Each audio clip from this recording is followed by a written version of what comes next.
ಸಂಸ್ಕೃತಿಯ ಕಾಲ ಬೃಹದಿತನ ನಾಶವು ಪ್ರಾಪ್ತವಾಗಲು ಸದೆವಿಗತಿ ಗತಿ ಭರದಿ ಎಳೆದು ಪಾಪಕ್ಕೆ ಆಪ್ತಸಿದ್ಧನು ಅಭಯ ವಚನದಿ ಶುಭವನಿತ್ತನು ಜೀವಕ್ಕೆ. ಹೇ ಸಿದ್ದರಾಯನೇ, ನಿನ್ನ ಚರಣಗಳಲ್ಲಿ ಈ ಮಸ್ತಕವನ್ನಿಟ್ಟು ನಮಸ್ಕರಿಸುತ್ತೇನೆ. ಗ್ರಂಥ ರಚಿಸಲಿಕ್ಕೆ ಪ್ರಜ್ಞೆಯನ್ನು ದಯಪಾಲಿಸಬೇಕಾಗಿ ಪ್ರಾರ್ಥಿಸುವೆನು. ನಿನ್ನ ಸೇವೆಯು ಬಹಳ ಸುಖಕರವಾಗಿರುವುದು, ಅದರಿಂದಲೇ ನನ್ನ ಎಲ್ಲ ಮನೋರಥಗಳು ಸಿದ್ಧಿಸುವವು. ನಿನ್ನ ಸೇವಾ ಮಾಡುವುದಕ್ಕೆ ಅಡ್ಡ ಬರುವಂತಹ ಇತರ ಕರ್ಮಗಳು ಏನು ಇರುತ್ತವೆಯೋ ಅವುಗಳಲ್ಲಿ ನನಗೆ ಪ್ರೀತಿ ಇರುವುದಿಲ್ಲ. ಸದ್ಗುರುವಿಗೆ ಯಾರು ಶರಣು ಹೋಗುವರೋ ಅವರ ವಿಪತ್ತಿಯನ್ನು ಆತನು ಹರಣ ಮಾಡುವನು. ಅವರಿಗೆ ಈ ಲೋಕದಲ್ಲಿ ಸುಖ ಪ್ರಾಪ್ತಿಯಾಗುವುದು ಮತ್ತು ದೇಹಾಂತ ಆದ ನಂತರ ಅಕ್ಷಯದ ಪದವನ್ನು ಹೊಂದುವರು. ಒಮ್ಮೆ ಆತನ ಚರಣ ಹತ್ತಿದವರು ತತ್ಕಾಲವೇ ಸದ್ಗುರು ಭಕ್ತರಾಗುವರು. ಸದ್ಗುರುವಿನಃ ಎರಡನೇ ಗತಿಯೇ ತಮಗಿಲ್ಲವೆಂದು ಅವರು ತಿಳಿದುಕೊಳ್ಳುವರು. ಸದ್ಗುರುವರಿಗೆ ವಿಮುಖರಾದರೆಂದರೆ ಆ ಕರುಣಾಕರನು ಉಪಾಯ ಮಾಡಿ ಅವರನ್ನು ಪುನಃ ತನ್ನ ಚರಣಗಳಿಗೆ ಕರೆಯಿಸಿಕೊಡುತ್ತಾನೆ. ಅವರಿಗೆ ವ್ಯರ್ಥವಾಗಿ ಹೋಗಿಕೊಡುವುದಿಲ್ಲ. ಹಿಂದಿನ 24ನೇ ಅಧ್ಯಾಯದೊಳಗೆ ಹೇಳಿದ್ದಷ್ಟೇ, ಬಸವಣ್ಣ ಭಕ್ತನು ಸದ್ಗುರು ಕೃಪೆಯಿಂದ ಶ್ರೀಮಂತನಾದನು. ಆದರೂ ನಿತ್ಯದಲ್ಲಿಯೂ ಸದ್ಗುರುಗಳನ್ನು ವಹಿಸುತ್ತಿದ್ದರು. ಮುಂದೆ ಆತನ ವ್ಯವಹಾರವು ಬಹಳವಾಗಿ ಬೆಳೆದು ಆತನಿಗೆ ಗುರು ದರ್ಶನಕ್ಕೆ ಹೋಗಲಿಕ್ಕೆ ಸಹ ವೇಳೆ ಸಿಗದೆ ಹೋಯಿತು. ವ್ಯವಹಾರದಲ್ಲಿ ತೊಡಗಿ ಬಿದ್ದು ಮೆಲ್ಲಗೆ ಗುರುಚಿಂತನೆಯನ್ನು ಸಹ ಆತನು ಮರೆಯುವಂತನಾದನು. ಜನರು ಆತನ ಆಶ್ರಯ ಪ್ರಾರ್ಥಿಸುವರು. ಪೂರ್ವದಲ್ಲಿ ದುಃಖ ಭೋಗಿಸಿದ್ದೆಲ್ಲ ಮರೆತು ಹೋಯಿತು. ಭೂ ಕನಕಾದಿ ಧನ ಬಹಳವಾಗಿ ಸಂಗ್ರಹವಾಯಿತು. ಆ ಸಮಯದಲ್ಲಿ ಏನು ಆಯಿತೆಂಬುದನ್ನು ಕೇಳುವಂತವರಾಗಿದೆ. ಒಂದು ದಿವಸ ಬಸವಣ್ಣನು ಕುದುರೆ ರಥದ ಮೇಲೆ ಕುಳಿತುಕೊಂಡು ತಾನೇ ಹೊಡೆಯುತ್ತಿರುವಾಗ ಒಂದು ಮುದುಕಿ ದಾರಿಯಲ್ಲಿ ನಿಂತಿತ್ತು. ಬಸವಣ್ಣನ ಚಿತ್ತವು ವ್ಯವಹಾರದಲ್ಲಿ ಮುಳುಗಿದ್ದು ವಿಸ್ಮೃತಿ ಮೂಲಕ ಮುಂದೆ ನೋಡದೆ ಆ ಮುದುಕಿಯ ಮೇಲಿಂದ ರಥವನ್ನು ಹಾಯಿಸಿಕೊಂಡು ಹೋಗಲು ಮುದುಕಿಯು ಚಕ್ರಗಳ ಬುಡಕ್ಕೆ ಬಿದ್ದಳು. ಆಗ ಸುತ್ತಲಿನ ಜನರು ಓಡಿ ಬಂದು ಗಾಡಿಯನ್ನು ಹಿಡಿದು ನಿಂದಿರಿಸಿದರು. ಮುದುಕಿಯಾದರೂ ಮೈಯೆಲ್ಲ ಪುಡಿಯಾಗಿ ಗತಪ್ರಾಣರಾಗಿ ಹೋದಳು. ಆಗ ಸರಕಾರಿ ಸಿಪಾಯಿಯರು ಬಂದು ಬಸವಣ್ಣನನ್ನು ಹಿಡಿದುಕೊಂಡು ಚೌಕಿ ಕಡೆಗೆ ಹೋದರು. ಆತನು ಬಹಳವಾಗಿ ಕಾವಲಿಯಾದನು. ಆತನ ಮೇಲೆ ಕಟ್ಟೆಯಾಗಿ ಅವನಿಗೆ 1 ವರ್ಷದ ಕಾರಾಗೃಹವಾಸ ನೇಮಿಸಿದರು. ಮನೆಯಲ್ಲಿದ್ದ ಸ್ತ್ರೀ ಮತ್ತು ಮಕ್ಕಳು ಈ ವರ್ತಮಾನ ಕೇಳಿ ಬಹಳ ದುಃಖಿತರಾದರು. ಆದರೂ ಅವರ ಚಿತ್ತವು ಧನದಲ್ಲಿ ತೊಡಗಿದ್ದು ಅವರಿಗೆ ಸದ್ಗುರುವಿನ ಸ್ಮರಣೆ ಆಗದೆ ಹೋಯಿತು. ಕೆಲವು ದಿವಸಗಳಾದ ತರುವಾಯ ಬಸವಣ್ಣನ ಮನೆಯಲ್ಲಿ ಎಲ್ಲರೂ ಮಲಗಿಕೊಂಡಿರುವಾಗ ಕಳ್ಳರು ಮನೆಯ ಗೋಡೆಗೆ ಕನ್ನ ಕೊರೆದು ಒಳಗೆ ಬಂದು ಎಲ್ಲಾ ದ್ರವ್ಯವನ್ನು ಹರಣ ಮಾಡಿದರು. ವಸ್ತ್ರಾಭರಣಗಳನ್ನು ಕದ್ದುಕೊಂಡು ಮನೆಗೆ ಬೆಂಕಿ ಹಚ್ಚಿ ಕಳ್ಳರು ಓಡಿ ಹೋದರು. ಹಾಗೆ ಗುರುವ ಮತ್ತು ಮಕ್ಕಳು ಎದ್ದು ಬೆಂಕಿ ನೋಡಿ ಕಾವಲಿಯಾಗಿ ಬಹಳ ಆಕ್ರಾಂತ ಮಾಡುವಂತವರಾದರು. ಮನೆ ಬಿಟ್ಟು ಓಡಿ ಹೊರಗೆ ಬಂದರು. ನೆರೆಮನೆಯವರು ಬೇರೆ ಬಹುಜನರು ಓಡಿ ಬಂದು ಅಗ್ನಿ ಶಾಂತಪಡಿಸಲಿಕ್ಕೆ ಎಷ್ಟೇ ಪ್ರಯತ್ನ ಮಾಡಿದರೂ ಸಾಧ್ಯವಾಗಲಿಲ್ಲ. ಗುರವ್ವ ಮಕ್ಕಳು ಸಹಿತ ಅಳುತ್ತಾ ನೆರೆಯವರ ಮನೆಗೆ ಹೋಗುವಂತವರಾದರು. ಖಾತೆ ಬುಕ್ಕುಗಳು ಪುಸ್ತಕಗಳು ಎಲ್ಲ ಸುಟ್ಟು ಹೋದವು. ಮನೆಯೊಳಗಿನ ಯಾವುದೊಂದು ಸಾಮಾನು ಉಳಿಯಲಿಲ್ಲ. ಗುರವ್ವಗೆ ಈ ಸಮಯದಲ್ಲಿ ಎತ್ತ ನೋಡಿದರೂ ದುಃಖಮಯವಾಗಿ ಮನಸ್ಸಿಗೆ ಸಮಾಧಾನ ಮಾಡಲಿಕ್ಕೆ ಏನೊಂದು ಉಳಿಯದೇ ಹೋಯಿತು. ಈಗ ಆಕೆಗೆ ಪೂರ್ವಸ್ಥಿತಿಯ ನೆನಪು ಬಂತು. ಯಾವ ಸಮಯದಲ್ಲಿ ತಾನು ದುಃಖಾಸುದ್ದೇಶದಿಂದ ಪ್ರವಿಷ್ಟರಾಗಿ ಆತ್ಮಹತ್ಯೆ ಮಾಡಿಕೊಳ್ಳಲು ಪ್ರವೃತ್ತಿಸಿರುವಾಗ ಸಿದ್ಧಾರೂಢರು ಬಂದು ರಕ್ಷಿಸಿದರು. ಆಗಿನ ಸ್ಮೃತಿಯಾಗಿ ಪ್ರಲಾಪಿಸುವಂತವಳಾದರು. ಆಗ ಸದ್ಗುರು ದಾರಿದ್ರ್ಯದೊಳಗಿಂದ ಸಹ ರಕ್ಷಿಸಿದರು ಮತ್ತು ಎಲ್ಲಾ ಸಂಪತ್ತು ಅವರ ಕೃಪೆಯಿಂದಲೇ ಪ್ರಾಪ್ತಿಯಾಯಿತು. ಹೀಗೆ ಚಿಂತಿಸಿ ಗುರುವ ತನ್ನುಳಿಗೆ ಅನ್ನುತ್ತಾಳೆ, ಹೇ ಸದ್ಗುರುನಾಥನೇ, ನಾವು ಈಗ ಧನಮದದಿಂದ ನಿಮ್ಮ ಮಹದುಪಕಾರವನ್ನು ಮರೆತು ಬಿಟ್ಟೆವು ಎಂಬುದರಿಂದಲೇ ವಿಪತ್ತು ನಾವು ಭೋಗಿಸಬೇಕಾಯಿತು. ಧನವು ನಮಗೆ ನಿಮ್ಮನ್ನು ಮರೆಸುವಂತಾಯಿತು. ಇದರಿಂದ ಅಂತರ್ಯಾಮಿಯಾದ ಸದ್ಗುರು ಕ್ಷೋಭೆಗೊಂಡು ನಮಗೆ ಇಂಥ ಅವದಶೆಯನ್ನು ಪ್ರಾಪ್ತ ಮಾಡಿಸಿದನು. ಇದಕ್ಕೀಗ ಏನು ಮಾಡಲಿ?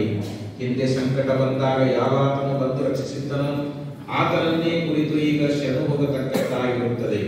ಆತನ ಹೊರತು ಅನ್ಯ ರಕ್ಷಣಕರ್ತ ಯಾರ್ಯಾರಿಲ್ಲವು. ಆದ್ದರಿಂದ ಅಂಥ ಸದ್ಗುರುವಿನ ಚರಣಗಳಿಗೆ ಧಾವಿಸಬೇಕು. ಆದರೆ ಜನರೆಲ್ಲ ನಮಗೆ ಹೀಗಂದು ನಗುವರು. ದ್ರವ್ಯ ನಾಶವಾದ ಮೇಲೆ ಕೂಡಲೇ ಪುನಃ ಸದ್ಗುರು ಕೃಪೆಯಿಂದ ದ್ರವ್ಯ ಪ್ರಾಪ್ತಿ ಮಾಡಿಕೊಳ್ಳುವ ಉದ್ದೇಶದಿಂದ ನಾಚಿಕೆ ಬಿಟ್ಟು ತಿರುಗಿ ಬಂದರು ಎಂದು ಅನ್ನುವರು. ಯಾರ ಸಂಪತ್ತಿನ ಮೂಲಕ ಸದ್ಗುರು ಮೂರ್ತಿಯ ವಿಸ್ಮೃತಿಯಾಗಿ ಇಂಥ ವಿಪತ್ತು ಅನುಭವಿಸಬೇಕಾಯಿತೋ ಅಂತ ಸಂಪತ್ತನ್ನು ಈಗ ನಾನು ಎಂದಿಗೂ ಬೇಡಲಿಕ್ಕಿಲ್ಲ. ಸಂಪತ್ತಿನ ಸುಖವೆಲ್ಲ ನಾವು ಕಂಡೆವು, ಸದ್ಗುರು ಚರಣಗಳನ್ನು ಮರೆತು ದುಃಖಪಟ್ಟೆವು. ಇತ್ತ ಪವಿತ್ರವಾದ ಆ ಚರಣಲಾಭವು ತಪ್ಪಿತು. ಈ ಪ್ರಕಾರ ಎರಡೂ ಕಡೆಯಿಂದ ಹಾನಿಯಾಯಿತು. ಹಾಗಾದರೆ ಈ ಎಲ್ಲ ಅಭಿಮಾನವನ್ನು ಬಿಟ್ಟು ಸದ್ಗುರುವಿಗೆ ಶರಣು ಹೋಗಿ ಆತನ ಅನನ್ಯ ಭಕ್ತಿಯನ್ನು ಸಾಧಿಸಿ ಜನ್ಮ ಸಾರ್ಥಕ ಮಾಡಿಕೊಳ್ಳತಕ್ಕದ್ದು. ಈ ಪ್ರಕಾರ ಚಿಂತಿಸಿಕೊಂಡು ಗುರುವನ್ನು ಮಕ್ಕಳ ಸಹಿತವಾಗಿ ಹೊರಟು ಸಿದ್ಧ ಸದ್ಗುರುಗಳ ಚರಣಕ್ಕೆ ಬಂದು ಸಾಷ್ಟಾಂಗ ನಮಸ್ಕಾರ ಮಾಡುವಂತವಳಾದವು. ಹಸ್ತವನ್ನು ಜೋಡಿಸಿ ಸದ್ಗುರು ಸಮ್ಮುಖದಿಂದ ಅನ್ನುತ್ತಾಳೆ, ಹೇ ದೀನನಾಥರೇ, ನಮ್ಮ ಮೇಲೆ ನೀವು ಬಹಳ ಕೃಪಾ ಮಾಡಿದಿರಿ. ನಮ್ಮ ಅಭಿಮಾನದ ಬೀಜವನ್ನೇ ನಾಶಪಡಿಸಿದಿರಿ. ಆದ್ದರಿಂದಲೇ ನಾವು ನಿಮಗೀಗ ಶರಣು ಬಂದಿರುತ್ತೇವೆ. ನಮ್ಮನ್ನು ಯಥಾಸ್ಥಿತಿ ಇಟ್ಟು ಬಿಡಿರಿ. ಧನವು ನಮ್ಮನ್ನು ಉನ್ಮತ್ತರನ್ನಾಗಿ ಮಾಡಿ ನಮ್ಮ ನಿಜಧನವನ್ನು ಹರಣ ಮಾಡುತ್ತದೆ. ಪೂರ್ವದಲ್ಲಿ ನಮ್ಮ ವಿಪತ್ತನ್ನು ನೋಡಿ ನೀವು ಪ್ರಾಪ್ತರಾಗಿ ನಮ್ಮನ್ನು ರಕ್ಷಿಸಿದಿರಿ. ಈಗ ಸಂಪತ್ತಿನೊಳಗೆ ತೊಡಕು ಬಿದ್ದು ನಿಮ್ಮನ್ನು ಮರೆತು ಬಿಟ್ಟೆವು. ಆದ್ದರಿಂದ ನಮಗೆ ಸಂಪತ್ತು ಕೊಡಬೇಡಿರಿ. ನಿಮ್ಮ ಚರಣದಲ್ಲಿ ಅನನ್ಯ ಭಕ್ತಿಯನ್ನು ಕೊಟ್ಟು ನಮಗೆ ನಮ್ಮ ಪೂರ್ವ ಸ್ಥಿತಿಯನ್ನೇ ಕೊಡಬೇಕಾಗಿ ಪ್ರಾರ್ಥಿಸುತ್ತೇನೆ. ಇದಕ್ಕೂ ಹೆಚ್ಚಿನ ಸುಖವಿಲ್ಲ. ಇತರವೆಲ್ಲ ದುಃಖಕರವೆಂದು ನಿಶ್ಚಯಿಸುತ್ತೇನೆ. ಇಷ್ಟು ಪೂರ್ವದಲ್ಲೇ ತಿಳಿಯಲಾರದೆ ದುಃಖ ಹೊಂದಿದೆನು. ನೀವೇ ನಮ್ಮ ರಕ್ಷಕರಿರುತ್ತೀರಿ. ಹೇ ದಯಾಳುವಾದ ಸದ್ಗುರುವೇ, ನಮ್ಮ ಅಪರಾಧಗಳನ್ನು ಕ್ಷಮಿಸಿರಿ. ನಮಗೆ ಸರ್ವದಾ ನಿಮ್ಮ ಚಿಂತನ ಮತ್ತು ಆಪತ್ತನ್ನು ಕೊಡುವಂತವರಾಗಿರಿ. ಈ ಪ್ರಕಾರ ಪ್ರಾರ್ಥಿಸಿ ಬರುವ ಕಣ್ಣೀರು ಸುರಿಸುತ್ತಾ ಸಿದ್ಧ ಚರಣಗಳಲ್ಲಿ ಮಸ್ತಕವನ್ನಿಟ್ಟಳು. ಸದ್ಗುರುಗಳು ಆಕೆಯ ಅಂತಾಪವನ್ನು ನೋಡಿ ಅಂತಕ್ಷಣ ಕರೆದಂತವರಾಗಿ ಆಕೆಯನ್ನು ಕುರಿತು, ನೀನು ಸದ್ಗುರು ಚಿಂತನವನ್ನು ಮಾಡುತ್ತಾ ಇರು. ನಿನ್ನ ಪತಿಯು ಶೀಘ್ರದಲ್ಲಿಯೇ ಕಾರಾಗೃಹದಿಂದ ಬಿಡುಗಡೆ ಹೊಂದಿ ಬರುವನು ಅಂದರು. ಅಮೃತ ಸಮಾನವಾದ ಈ ಸದ್ಗುರು ವಚನವನ್ನು ಗುರುವ ಕೇಳಿ ತಾನು ಮೃತಪುತ್ರಳಾದಳೆಂದು ತಿಳಿದು ಬಹು ಪ್ರೇಮದಿಂದ ಗುರುಗಳ ಪಾದದ ಮೇಲೆ ಶಿರವನ್ನಿಟ್ಟು ಅನ್ನುತ್ತಾಳೆ, ದಯಾಳುವಾದ ಸದ್ಗುರು ಮಾತೆ, ನಮ್ಮ ಮೇಲೆ ಕೃಪಾ ಮಾಡಿರಿ. ಹೀಗಂದು ಆಕೆಯು ತನ್ನ ಸ್ಥಾನಕ್ಕೆ ಹೋಗುವಂತಳಾದಳು. ಇದ್ದ ಕಾರಾಗೃಹದಲ್ಲಿರುವ ಬಸವಣ್ಣನು ಹೃದಯದಲ್ಲಿ ಅನುತಾಪವಂತೆ ಬಹು ತಲಪಡಿಸುತ್ತಾ, ಹೇ ಸದ್ಗುರುವೇ, ಈ ಸಮಯದಲ್ಲಿ ನೀನು ಪ್ರಾಪ್ತನಾಗಿ ನನ್ನ ಸರ್ವ ಅಪರಾಧಗಳನ್ನು ಕ್ಷಮಿಸುವಂತವನಾನು. ನಾನು ಧನಮದದಿಂದ ಉನ್ಮತ್ತನಾಗಿದ್ದೇನೆ. ಈಗ ಅನುತಾಪ ಉಂಟಾಗಿರುತ್ತದೆ. ಇನ್ನು ಮುಂದೆ ಪ್ರಾಣ ಹೋಗುವ ತನಕ ನಿನ್ನನ್ನು ಮರೆಯಲಿಕ್ಕಿಲ್ಲ. ಇದಕ್ಕಾಗಿ ನನ್ನನ್ನು ಯಾವಾಗಲೂ ದುಃಖದಲ್ಲೇ ಇಡು. ಅಂದರೆ ನಿನ್ನ ಚರಣಗಳ ವಿಸ್ಮೃತಿ ಎಂದೂ ಆಗಲಾರದು. ನಿನ್ನ ಪಾದದಲ್ಲಿಯೇ ಭಕ್ತಿಯನ್ನು ಕೊಡುವಂತವನಾನು ಎಂದು ಪ್ರಾರ್ಥಿಸುವಂತವನಾದನು. ಆ ಕೂಡಲೇ ಕಾರಾಗೃಹದ ದ್ವಾರ ತೆರೆದು ಒಬ್ಬ ಅಧಿಕಾರಿಯು ಒಳಗೆ ಬಂದು, ವರಿಷ್ಠಾಧಿಕಾರಿಯು ನಿನ್ನನ್ನು ಬಿಟ್ಟು ಬಿಟ್ಟಿರುತ್ತಾರೆ, ನೀನು ಮನೆಗೆ ಹೋಗು ಎಂದು ಬಸವಣ್ಣನನ್ನು ಹೊರಗೆ ಕಳುಹಿಸಿದನು. ಆತನು ಮನೆಗೆ ಬಂದು ನೋಡುವಾಗೆ ಅಲ್ಲಲ್ಲಿ ಇನ್ನೂ ಅಗ್ನಿ ಜ್ವಾಲೆಗಳು ಕಾಣಿಸುತ್ತಿದ್ದವು. ಮನೆಯೆಲ್ಲ ಸುಟ್ಟು ಬೂದಿಯಾಗಿ ಹೋಗಿತ್ತು. ತನ್ನ ಸಂಪತ್ತೆಲ್ಲ ಅಗ್ನಿಗೆ ಅರ್ಪಣವಾದದ್ದನ್ನು ನೋಡಿ, ಹೇ ಸದ್ಗುರುವೇ, ನೀನು ಕೃಪಾ ಮಾಡಿದಿ. ನನ್ನ ಕರುಣಾವಚನವನ್ನು ಕೇಳಿದಿ. ಇವುಗಳ ಸಂಗತಿಯಲ್ಲಿ ವಿಷಯ ಮೋಹವು ಸುಟ್ಟು ನಮಗೆ ಪೂರ್ವ ಸ್ಥಿತಿಯನ್ನೇ ಪ್ರಾಪ್ತ ಮಾಡಿಸಿಕೊಟ್ಟೆ. ಆದರೆ ನಿನ್ನ ಚರಣಗಳಲ್ಲಿ ಭಾವವನ್ನು ಉಳಿದದ್ದು ಇದೇ ದೊಡ್ಡ ಲಾಭವಾಗಿರುತ್ತದೆ. ಈಗಲಾದರೂ ಹೇ ಶ್ರೀ ಗುರುದೇವನೇ, ನಮ್ಮನ್ನು ಮೋಹದೊಳಗೆ ಹಾಕಬಾರದು. ನಮ್ಮಿಂದ ಅದನ್ನು ಆವರಿಸಿಕೊಳ್ಳಲಾಗುವುದಿಲ್ಲ. ನಿನ್ನ ಚರಣದಲ್ಲಿ ನಮ್ಮ ಭಾವವನ್ನು ಕಾದಿರಬೇಕಾಗಿರುತ್ತದೆ ಎಂದು ತನ್ನೊಳಗೆ ಅನ್ನುತ್ತಿರುವಾಗ ತನ್ನ ಪತ್ನಿಯು ಅಲ್ಲಿಗೆ ಬರುವುದನ್ನು ಕಂಡನು. ಗುರವ್ವ ಪತಿಯನ್ನು ನೋಡಿದ ಕೂಡಲೇ ಅತ್ಯಾನಂದ ಭರಿತಳಾಗಿ ಆಕೆಗೆ ಪ್ರೇಮ ತಡೆಯಲಾಗದೆ ಹೋಗಿ ಬಂದು ಪತಿಯ ಪಾದಕ್ಕೆ ಎರಗಿದಳು. ಎದ್ದು ಪತಿಯನ್ನು ಕುರಿತು ಸದ್ಗುರುಗಳು ನನ್ನ ಮೇಲೆ ಕೃಪಾ ಮಾಡಿ ನಿಮ್ಮನ್ನು ಕಾರಾಗೃಹದಿಂದ ಬಿಡಿಸಿದರು ಅಂದಳು. ಆಗ ಬಸವಣ್ಣನು ಸದ್ಗುರುಗಳ ಕಡೆಗೆ ಹೋಗಿ ಪಾದಕ್ಕೆ ಬಿದ್ದು ನಡೆದ ವರ್ತಮಾನವೆಲ್ಲ ನಿವೇದಿಸಿದನು. ಅದನ್ನು ಕೇಳಿ ಸಿದ್ಧಾರ್ಥರು, ನಿಮ್ಮ ಹತ್ರ ಎಷ್ಟು ದ್ರವ್ಯ ಉಳಿದಿರುವರೋ ಅದನ್ನು ತೆಗೆದುಕೊಂಡು ಸುಖದಿಂದಿರಿ ಎಂದರು. ಮಂದಿ ಕಡೆಯಿಂದ ಬರ್ತಕ್ಕಂಥ ಸ್ವಲ್ಪ ದ್ರವ್ಯವನ್ನು ಕೂಡಿಸಿಕೊಂಡು ಬಸವಣ್ಣನು ಸದ್ಗುರು ಪಾದದಲ್ಲಿ ಇಟ್ಟನು. ಶ್ರೀ ಸದ್ಗುರು ಅದನ್ನು ಅವನಿಗೆ ತಿರುಗಿ ಕೊಟ್ಟು, ಇದನ್ನು ನನ್ನ ಕೈಯಿಂದ ಆಶೀರ್ವಾದವೆಂದು ತಿಳಿದುಕೋ. ಇನ್ನು ಮುಂದೆ ನಿಮಗೆ ಮೋಹವು ಸರ್ವತಾ ಬದುಕಲಿಕ್ಕಿಲ್ಲ ಅಂದರು.